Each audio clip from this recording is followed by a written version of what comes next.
والشمس وضحاها والقمر إذا تلاها والنهار إذا جلاها والليل إذا يغشاها والسماء وما بناها والأرض وما طحاها ونفس وما سواها فألهمها فجورها وتقواها قد أفلح من زكاها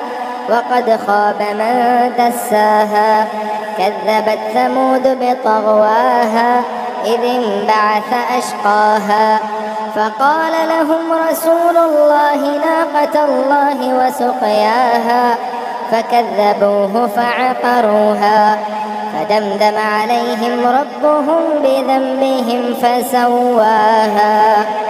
ولا يخاف عقباها.